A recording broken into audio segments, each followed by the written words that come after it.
Welcome back to another episode of Pretty Delicate Conversations.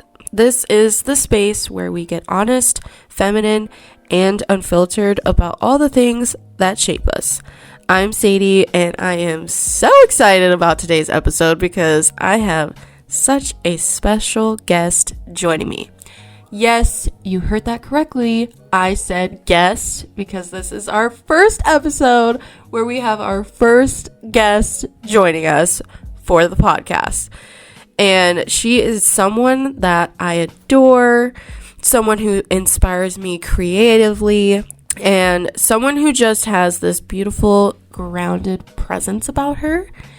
And before we dive into everything about her, I do want to put out a little disclaimer because I know y'all can tell that things look a little different for this episode, and that is because we are not in the same state and I'm not a professional editor. So I decided that we were just going to do audio for this episode to make it easier on myself as far as editing, but I do have this loop visual for you guys so you're not just staring at nothing. So now that we got that out of the way, let me just say that she's a YouTube girly, an Instagram girly, truly a full-on micro creator like myself. And today, we're diving into her story, her background, her values, and her creator journey. So grab a cozy drink, settle in, and let's welcome my girl, Kaytlyn! Welcome to Pretty Delicate Conversations. Welcome back to another episode of Pretty Delicate Conversations. Welcome back to another episode of Pretty Delicate Conversations. Welcome back to another episode of Pretty Delicate Conversations. Welcome back to Pretty Delicate Conversations. Hi, I'm Sadie, mom of two, content creator, and your new podcast bestie. And this is Pretty Delicate Conversations. This is the podcast for the girlies who love deep conversations, getting inspired, and are ready to talk about it all. The good, the bad, the ugly. Completely unfiltered. Real stories, real life. Nothing's off limits. Join the conversation. New episodes every 15th. Hey, what an intro. That was so nice. Thank you. Yes, we had to make sure we went all out for this episode. Okay, we gotta make sure our guest is feeling ultra welcomed. I do. I feel so welcomed. I feel like I'm getting nervous now. Wait, like I'm on Call Her Daddy or something. Like this is. Oh my gosh. Oh, I feel so honored. Oh my gosh. Thank you. You're welcome. So, we'll just start with some questions for the people who might be meeting you for the first time. How, and this is such like a job interview coded question, but how would you describe yourself? Who are you? Ooh. Let the people know. The way I immediately forgot when you just asked. I mean, I'm a lot of things. I'm creative and quiet. I'm introverted, extroverted. I'm not a morning person, and we're I felt that. I used to not be a morning person until I had kids. Yeah, I feel that. Like, I've heard that changes you in that way also. So I respect that, by the way. But yeah, no, I'm just not. I'm a night owl. I like to sing. I like to write. And I'd like to say I'm like super loyal, and I'm the friend that's like the funny friend and the friend that you go to for outfit advice. Yes, if you I would agree with that. Thank you. But yeah, there's probably a lot of things that I'm missing right now. I love music. I don't know if I said that already. I don't think I did. Clothes, like there's Fashion Nova clothes right there next to me because I'm about to film a haul after this. I love that. Like, yeah, I'm a lot of things. I don't know. I think to go through all of that and to like sit and actually remember, there's so much that I know I'm forgetting, but those are a few things. Yeah, I obviously like to create videos too. Yeah, I think that's a great summary for you. And thank you. I feel like you've always had such a calm, grounded vibe about you, even when life gets crazy. So what was your upbringing like? What kinds of things shaped you growing up? See, I was just thinking about this like last night because I was like, some people say that they had a rough childhood or whatever, and I'm like, I definitely didn't have a rough childhood, but I mean, it wasn't perfect. Right. I don't think anyone's upbringing is usually that perfect. Yeah, exactly. I mean, I would hope not. I mean, good to them, good for them if it was, but yeah, no. I mean, for me, I had like both parents in the household, and like we went to church every Sunday, and like it was all that, and we did things together like way more than we do now, which is a whole nother conversation. No, really, I feel like when you're a kid, you do all kinds of things Yeah. together with your family, and then you hit a certain age, I don't know, teenage years or like early adulthood, and then something just changes, Right. and y'all just see less and less of each other. Yeah, we literally come home and like go to our rooms, which was never a thing before. We used to go to other people's houses, and that's what they did. But yeah, it's become that. It's it's mostly me and my mom that kind of do things more like one-on-one these days, just because of the dynamic and how things have changed over the years. But I definitely had a decent upbringing, and I think from the outside looking in, it probably looked like it was perfect. And yeah, it wasn't terrible. We definitely went to, we had our Florida trips and went to Disney and things like that. But yeah, I'd say at about like 16 is when everything shifted, because I graduated from high school at 16, and then I just immediately went into working. And Oh, wait, sorry, pause. You said you graduated at 16? yeah, did I never tell you that? No. Oh. That's awesome. Good for you. Love that, because we hate high school.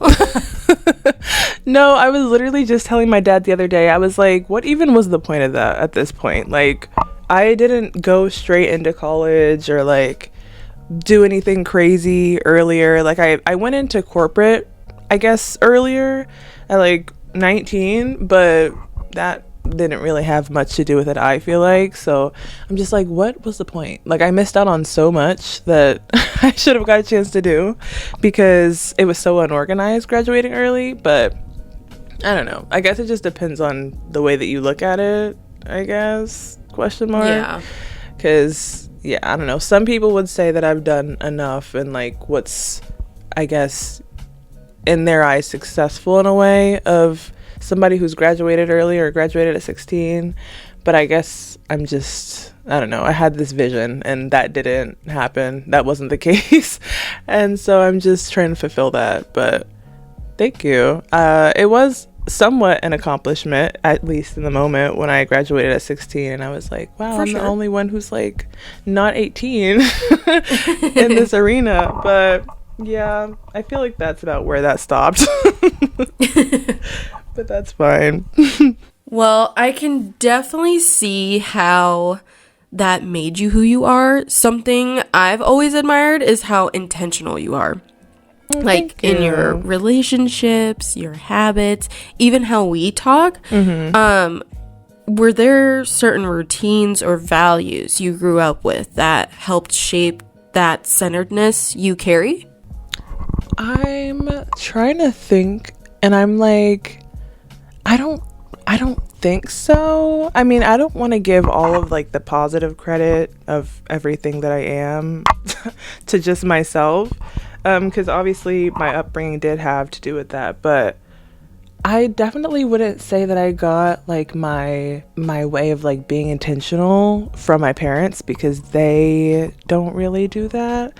I mean, maybe in little ways with certain things, but definitely not like in a general like grand scheme of things. So yeah, It was just kind of something you learned yourself. I guess so. Yeah, I've never really thought about that, but yeah, it seems so. Throwing some curveball questions your way. Okay. Yeah, definitely. I was like, wait, hold on, I thought that I knew this about myself, but now that you're asking, I really have to think about it. Right. All right, we can move on to the next one.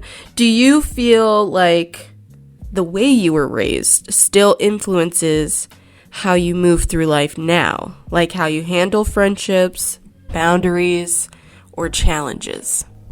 I definitely think like the way that I was raised is like most of the reason why I have the friends that I have, because they're a lot like, that sounds kind of vain, but they're a lot like me. No, but that's so real. That's a real thing. And you attract the people that are most likely similar to you in those kinds of ways. Exactly. It just sounded vain coming out, but but you know what I mean. No, you're fine.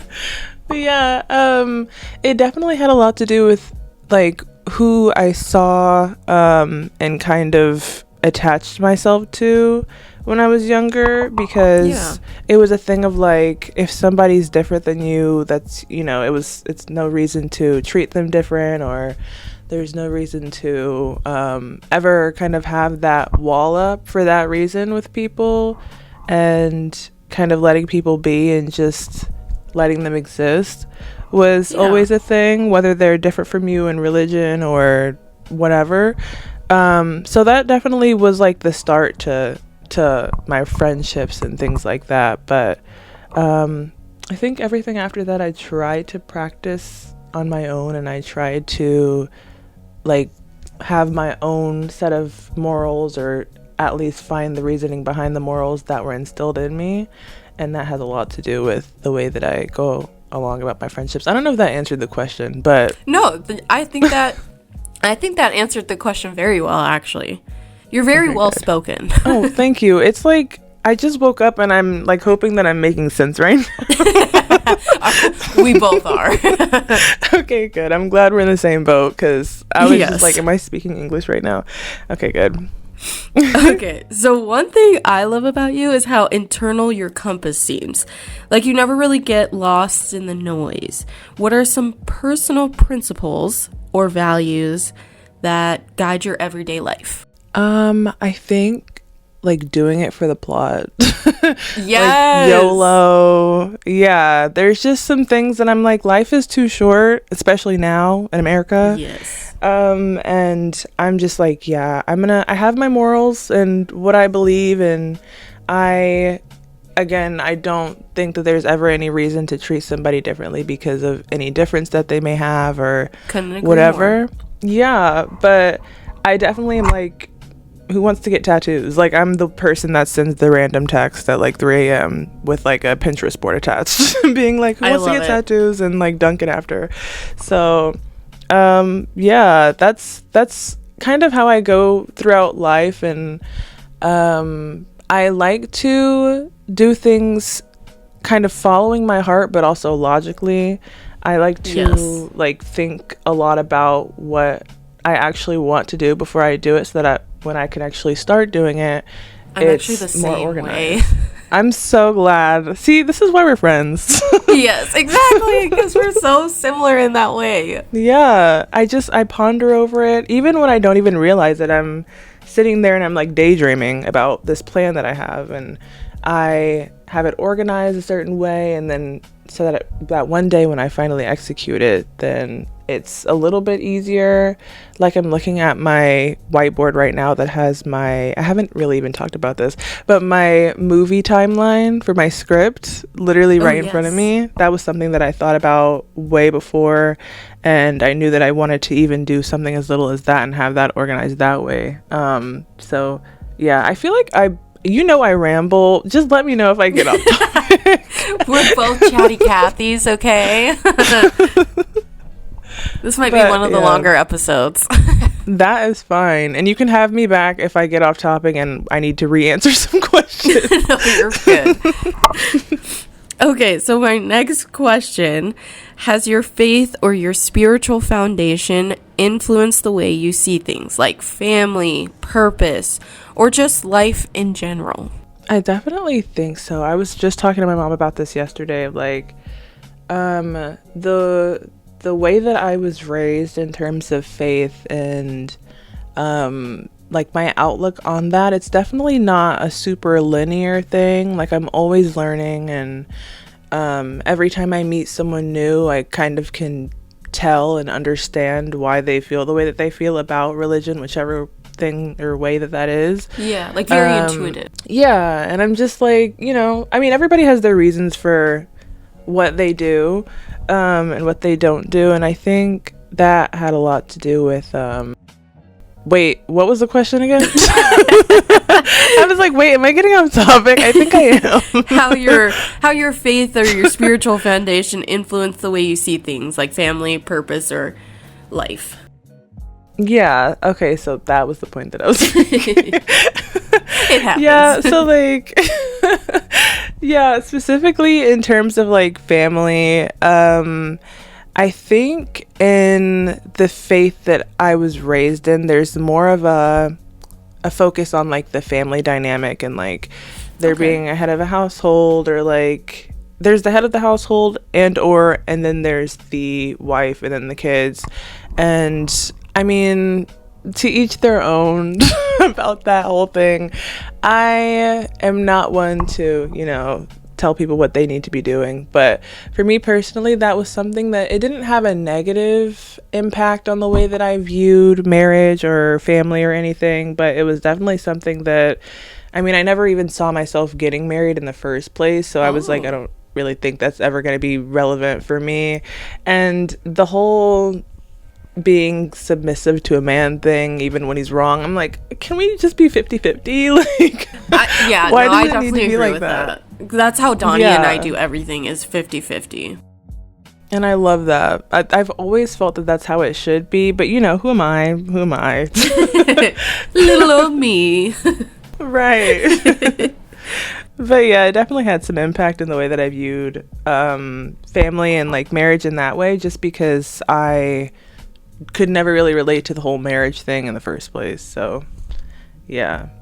Gotcha. And kind of trickling off of that, I think there are a lot of misconceptions about people who live really values-centered lifestyles.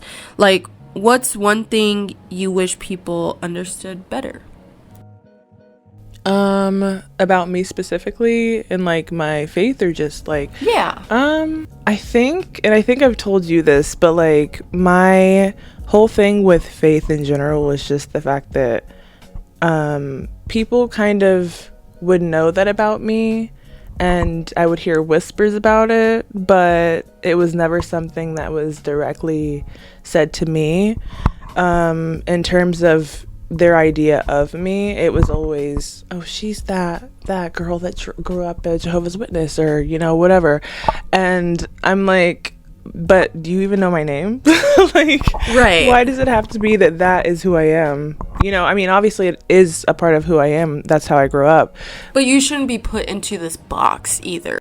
Yeah, it was like I couldn't do anything or have any ideas or dress any kind of way without anybody being like, oh, that's how y'all are. Or, oh, I thought, it's just like weird. And that's another reason why I'm like, I kind of just don't want anything labeled, period, as of right now in my life, because any mistake that I make, I want to make that mistake and it not be I have a stain on the way that people see any kind of religion or Christianity or whatever, because I just want to live life and make mistakes and learn from them. But sorry, not to interrupt you. No, I just fine. Want to say I wholeheartedly couldn't agree more with that, and that's kind of how I also live my life. Because I grew up in a Christian household. I also went to church every Sunday with my grandparents.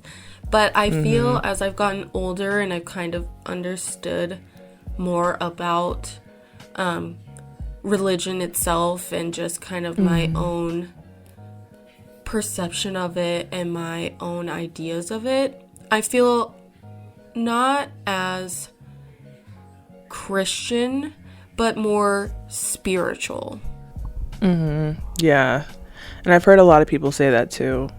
I feel like that's the reason why, low-key, is that, I don't know, sometimes there's this negative tie to the association that people have with the religion itself. and it kind of gives it a bad name, or Right. you know, things like that. And so people kind of want to be able to continue learning without having, you know, being tied down to being not able to make mistakes, basically. Yeah.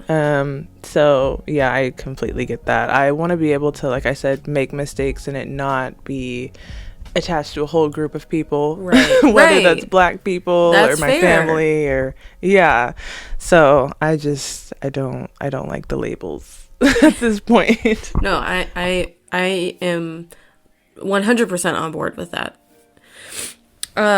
So my last question, tied to values and faith and all of that, is just what's something your beliefs or the way you were brought up have taught you that you think everyone could benefit from, no matter what they believe? The biggest thing that I always took away was the fact that there's like this misconception or this idea that like sometimes certain religions, you know, don't need to like mix or whatever. But in my household, my dad was always the one that was like, and it's both my parents, but my dad was the one that I remember saying initially, was like, it doesn't hurt to basically get to know someone. You don't have to be over at their house 24/7, but you can get to know them and kind of let them be without, I guess, trying to put your religion into their situation or, you know, change them, I guess. So like I said, he was like, you don't need to be over there 100% of the time or all up in their face 100% of the time, but just letting people be, Right. and y'all existing and having y'all's differences, but also having the things that y'all are friends for. That was always something that I appreciated, because some families that are super Christian and religious don't really like to mix. Yeah. I've noticed. Yeah, I would agree with that. Yeah, and so I mean, me personally, I feel like either way it would have came out being like, yeah, I'm gonna talk to different types of people, period, because I'm a creative and I feel like I need those different experiences to function. Yes. So like, yeah, I think I always was gonna come out being like that, period. But him saying that and then me coming to that realization, that was something that I always stuck with, and I always found it super important just growing up and just seeing the different types of people. I mean, I already was exposed to different types of people growing up, just going to like public school, Right. but whether it's like, I don't know, religion or their sexual identity or whatever, like I've never found it important to bash someone or not like them or treat them differently because of whatever difference they may have. So I think that's something that started young, and it started from that whole conversation of like being a Christian, but also kind of letting other people be if they are a little bit different. Yeah. And I feel like that's like such a progressive way of thinking, because there's so many definitely. people that are just like set in their ways, and there's no room for negotiation, essentially. Right. Yeah, and I don't like that. That's not for me at all. Yeah, same girl. I feel like that would just be a very depressing life to live, if I'm being quite honest. Right. Yeah, it's kind of giving like those people that only have one genre of music that they listen to. Oh my gosh, yes. Like, how do you live life like that? I have That's so many crazy. questions for those people. Right. Same here. Oh, excuse me. Okay, so now let's talk about content, because I know you and we could talk about this for hours. Yes. What made you want to start creating online in the first place? I was just thinking about this the other day too, and I was like, what even was it? I think I saw like Nikki and Gabby making their like Black Friday hauls and their morning routines, and something in me on like a random Tuesday was like, hey, I have an iPhone, why not try it myself?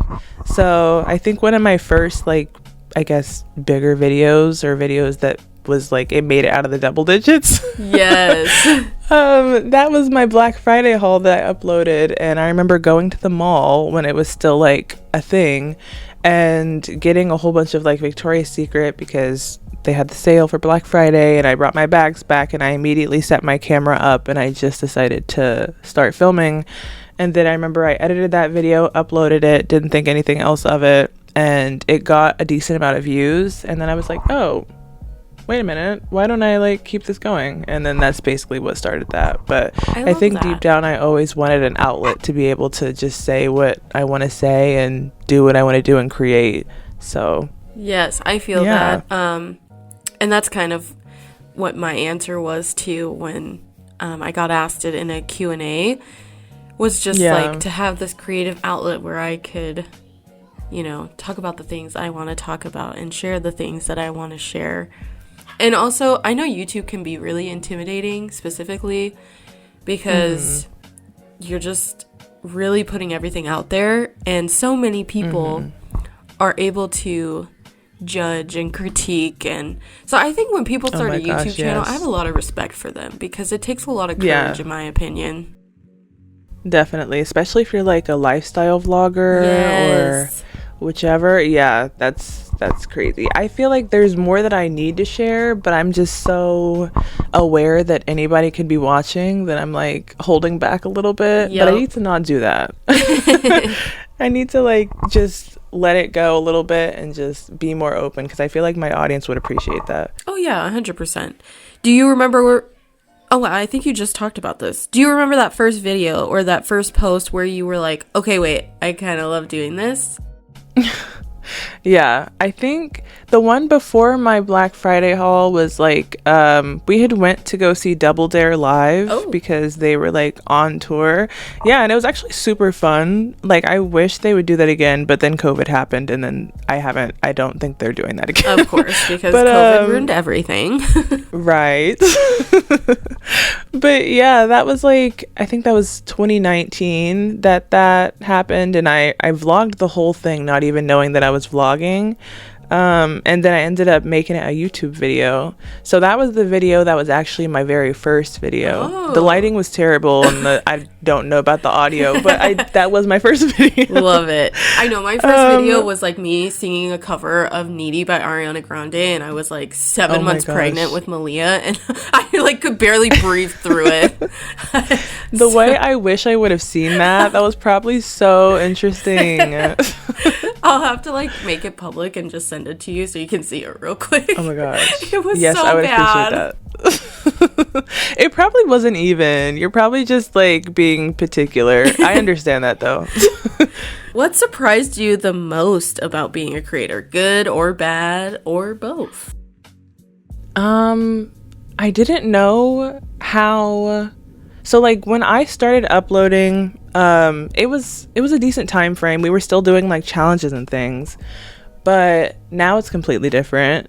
So like it seems like every 5 years it completely changes, and I didn't know that even when I started I was a little bit late. Yes, oh my gosh. Like had I feel that started a few years earlier, it would have been right. Like the people that started maybe 5 years before us, they are just on about their lives. They have their, their few thousand subscribers, or even maybe like 1 million or whatever.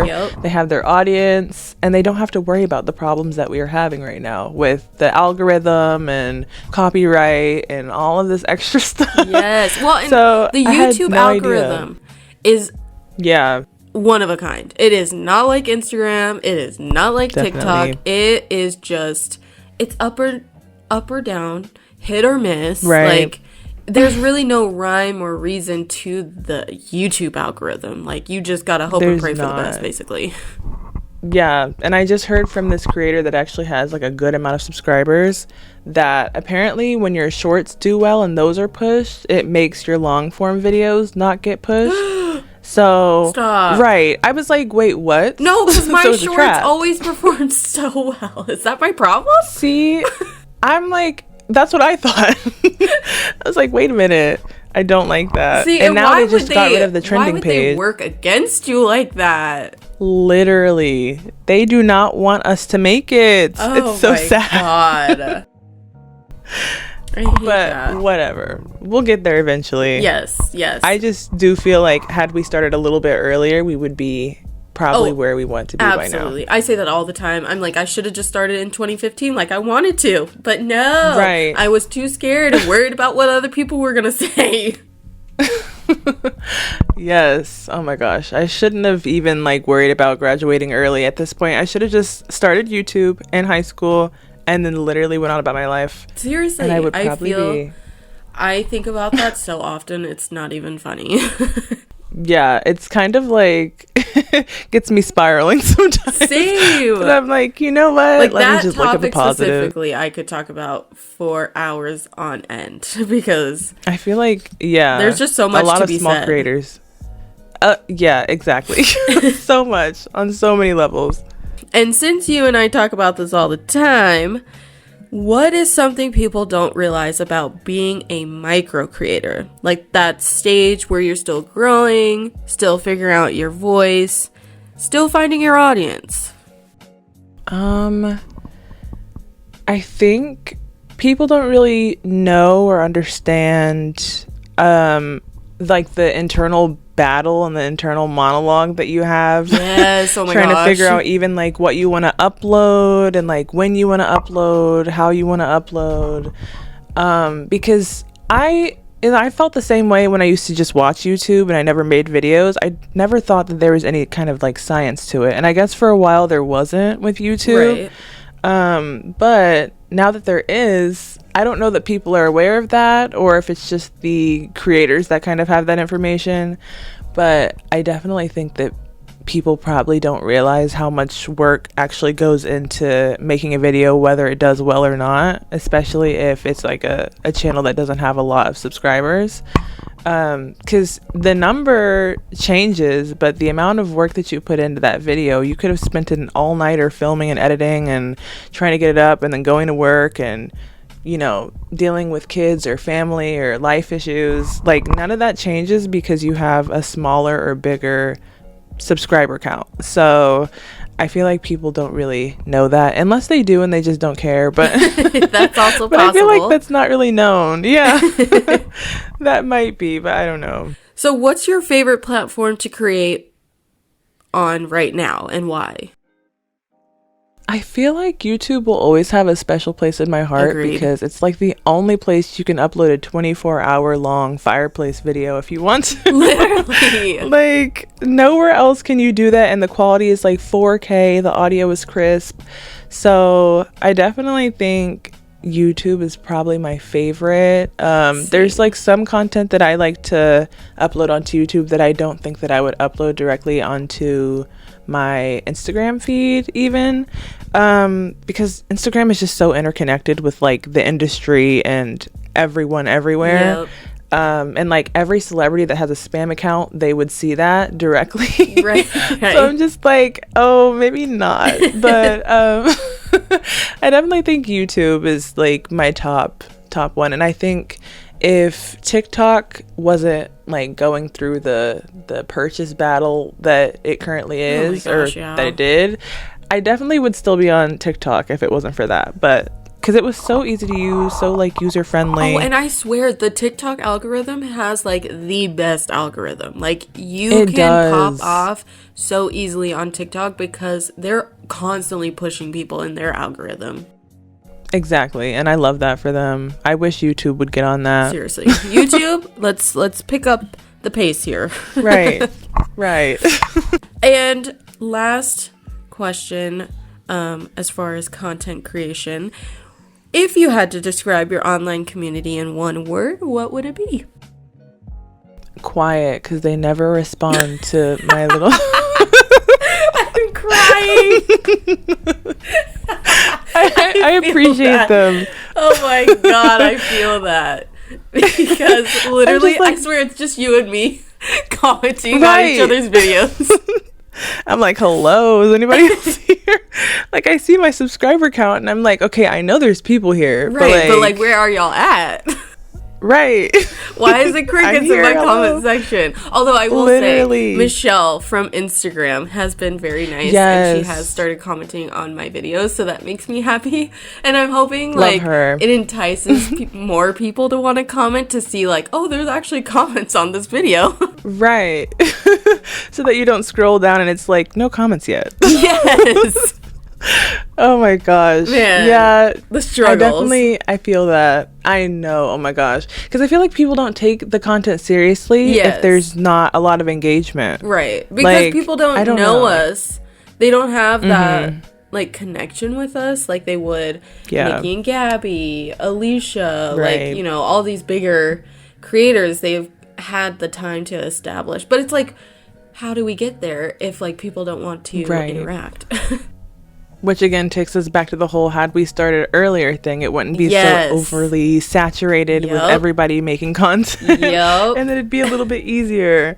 Don't even get me started. But back to the whole audience thing. I definitely appreciate them, and I'm not completely joking, because they do be quiet. But I do appreciate them, and I do appreciate any support that I get on my content. So it's definitely not personal. Right.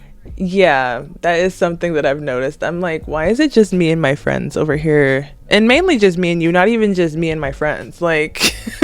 You specifically, you and I will be having a conversation in the comments. Oh, yeah. And I'm wait, every single time. We should probably take this to iMessage. It's so funny. But either way, I appreciate them. I appreciate, like I said, any support, because as you know, I've had to start my channel over. Yes. And that was a whole thing. Oh so my gosh. I don't mind at this point the silence and the crickets from the audience. It's okay. So now we're gonna move into something about identity, womanhood, and life lessons. So what season of life do you think you're in right now? The question mark. I'm always in the question mark. I feel like there's so much that I want to do, and I just don't know how to do it. I'm also a perfectionist, so I don't really want to start the process unless I can do it successfully. So yeah, I don't know. I think I definitely kind of hinder myself a lot of the time, just because there is so much that I want to do, and I just don't want to screw it up. But that's I do know that yeah, I mean it is, but I'm also I can't waste my life just waiting for things to be perfect, because it's never going to be perfect. No, and I get that, because I'm the same freaking way. We just have to unlearn that. You just have to start. Yes, exactly. But yeah. Oh wait, did I answer the question, or did I get off topic? No, you answered it. Yeah, that was a good answer. Good. Okay.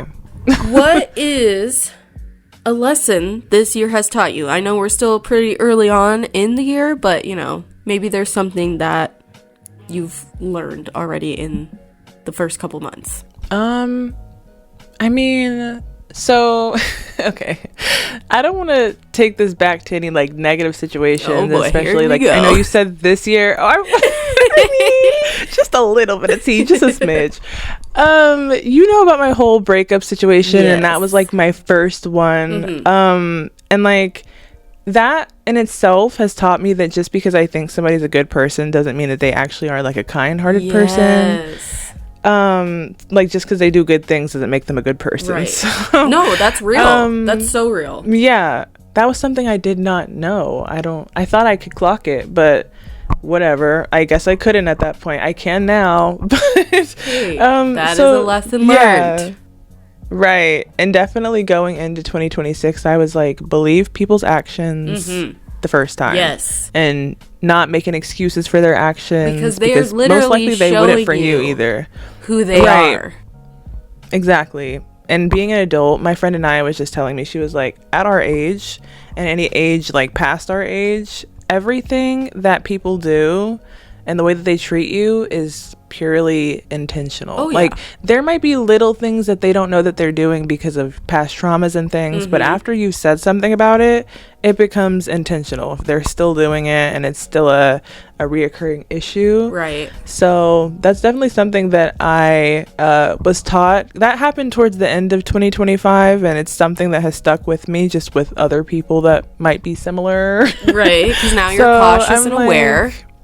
Yeah, I'm like aware of these actions. I see these actions and I'm clocking it, and I'm staying away from it because I don't want that negative energy around Nobody me. has time for that. No, not at all. So I love asking every woman this. What's your definition of femininity? Oh, that's a good question for me as somebody who like doesn't necessarily have to be girly all the time. Like, I'd be out in the yard. Like, I literally bought a hedge trimmer. I love that for you. To like get up on the ladder and like do the bushes and like pull the weeds. I was just out there doing that, the yard work, the mail, changing the light bulbs, painting, all the things. And just like in general with my style, I mean, my style is definitely like 50-50 feminine, 50-50 masculine. But I definitely, like, what do I think the definition is, or what do I define it as? What was the question? I want to make sure I'm not getting What's off your topic. definition of femininity? Dang, that's a good question. Yeah, going along with everything I just said, I think it can be a lot of things. It doesn't necessarily have to be, like wearing pink or liking long nails or long hair or whatever. But for me, I think it's just more of like being in tune with that side of yourself. If it's femininity, it doesn't really have to be that you are a woman even. So I think that says a lot about, it's more of like the behavior and the mental state, I think, of if you are in tune with your emotions or how you go about your daily life with certain situations. So yeah, I think that's really how I define it. It's more of like a thought process or like a mental energy, I guess, rather than like this definition that you just need to be all petite and quiet and stay in your place or whatever. It doesn't necessarily have to look like any one thing. Yeah, and I agree. I feel like femininity is a case by case. Like, it doesn't fit into one box. It can be whatever anyone thinks it is. Exactly. And so I really like your version of femininity. Thank you. Yeah. Okay, let's lighten it up a little bit because we've kind of gotten a bit deep. What would you say is your toxic trait? Funny one, not your real one. I don't even know. Well, I feel like the fact that I was about to say I don't have a real toxic trait might be a little toxic. There you go. I don't even know my toxic trait that I like overshare. I think I do. I overshare a lot.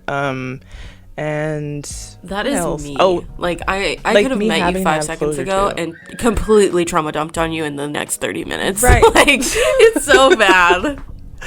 Right. Which also I feel like that's something that needs to be appreciated too, because like to open up in any capacity to people, no, seriously, is something that needs to kind of get recognition. But yeah, no, I be oversharing with like the people at the store, and it needs to stop. Like, I'm either not saying anything or I'm saying everything, and that might be a problem with some people. With the right person, it won't be a problem, but I definitely think that that's something that could be seen as like a toxic trait, I guess. Yeah, no, I totally agree with that. Yeah. And last but not least, what is your go-to comfort show or your comfort snack? Oh, my comfort snack is ever changing. Same. Like, my nightstand does not have what you would think in there. There's definitely like journals, and then there's like just a bowl of snacks. So like that's something that I love. I love ice cream. Ugh, Don't we all? My comfort snack. I know. Ice cream is like my thing. I also love Krispy Kreme donuts. That's a comfort. Oh, I wish we had Krispy Kreme donuts here. We don't. It's tragic. Dude, we had one 5 minutes down the street from my house, and then they replaced it with a Jamba Juice, and now we have to drive to the next city for one. I do love Jamba See, I've never Juice. even been. But Krispy Kreme, come on now. Right. We didn't need to replace it. Right. Now I got to go to the next city, and it's just a mess. Hate but that. I think my comfort show... I just talked about mine recently, and it's Pretty Little Liars and Vampire Diaries. Oh my god, my friend Cheyenne loves Vampire Diaries. It's so good. I literally it really was. said that I would be 80 years old still watching these shows. See, and that's how you know it's a good show. Exactly. Like, I love that for you so much. I need to get back into rewatching things that like other people have told me about. Like you told me about Outer Banks and I haven't even started on that yet. I completely forgot. You got to watch it. I think I will. I'm telling you, especially it's so after good. seeing Reminders of Him. I need to know like what's that guy's name that was in Outer Banks? And he was also in Reminders of Him. His name's Rudy in real life. Yeah. I like definitely want to see that whole side of him because that was the first I've ever seen of him. Yeah, see, and if you liked him in Reminders of Him, you'll definitely love him as his character JJ in Outer Banks. Like, okay. I'm telling you, JJ was the most beloved fan favorite character of that show, and you'll understand exactly why when you watch it. I will definitely try to watch it and then report back to you because I keep hearing this about this character. But no, my comfort show, that kind of changes too. Like, I would say right now it's super random. It's H2O. Oh my gosh, I love that show. Like, I literally will put it on as I'm going to sleep, and I'm just like, I've got a special power. Period. Oh my like, gosh. That's my show. You just like it's unlocked just so a nostalgic. core memory right there. Oh my gosh. They had it on the Roku channel, and then I think they might have just taken it off, but they do have the first season, I think, on Netflix. Ooh, okay. So, yeah, I'm definitely gonna I have love to check that show. Out. Oh my gosh. That's like my favorite like childhood show right there. Oh my gosh. I know. It feels so nostalgic. Like, I don't know, especially like the specifically the episode where they stay home from school because like it's raining and they can't walk to the car because they can't get wet, because if they get wet they'll turn into mermaids, but Emma's mom doesn't know that. Oh my gosh. I don't know why I feel so strongly about this show. But it really is my comfort show. Like, I'll put it on and I just get under my covers and I'm like at one with, I don't know, the world. I just feel so good inside. I love that for you. So thank you. Okay, and if you could go live anywhere for a year just for the vibes, where are you choosing? I feel like I'm not cultured enough to like know enough about other places, but I definitely, for the vibes, I feel like that would be between like California and New York. Ooh. And those are great options. See, I'm the type of person where like if I had a lot of money, I would be in both places. Girl, same. I would not choose. Dang, for the vibes. I think I'm maybe choosing Hawaii. California. Ooh, that's a good one. Yeah. I've never thought about actually living there. I've always thought about visiting, but yeah, like that might be good too. As an alternative for a honeymoon, I would be down with Hawaii because our first choice was Japan, but you know, we pour out here, so I don't know that we can make that one work. But Hawaii, we could definitely make that one work. Wait, yeah, y'all should do that. I wish I was like rich and could just be like, girl, I surprised you. I want to go ahead and like pay for y'all's trip. See, because that would be so that fun is the for life y'all. I am striving to live. And Dude, you know what? Same. My friends, not you, my other friends, they better get their act together if they want to be on my will when I make it big. Okay, not the will. But no, that's literally a dream of mine, is to just be able to like, hey, we're going to Hawaii tomorrow, pack your bags. Oh my gosh. Yeah, quit your jobs, guys. Right. I went and paid for your whole life. Literally, like, oh god. I can't wait. What was her name? What's that girl's name? Piper Oh Raquel, my gosh. right? Yeah. Oh my gosh. She was yeah, able that's to her. retire her goddamn grandma. I love that for her, but I'm like mildly jealous. Same. Because I graduated early and I worked corporate for what? Right. Oh my god. The American dream is just not real. I'm telling you that now. I just saw a theory about that, and they were like, the American dream is not even. It was a whole like facade in the first place. So I completely agree with that.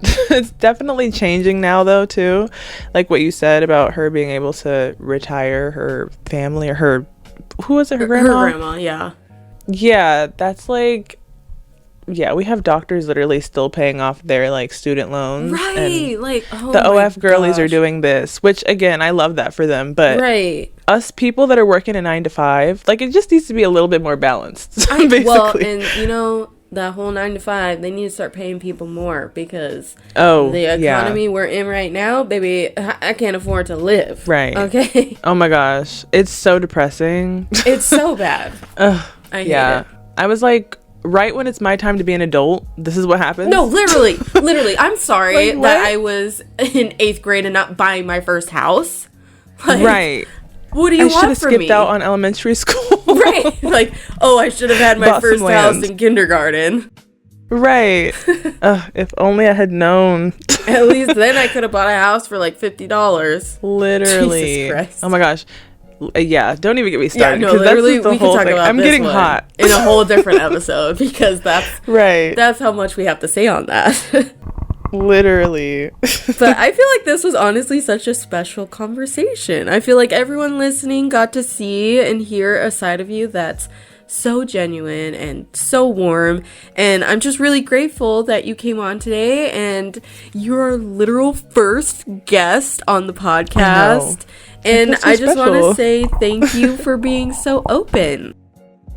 No problem. Thank you for having me. I've never been invited on anybody's like podcast before. I know. I feel like this was like, so I didn't want to fun. screw it up. No, you did so good.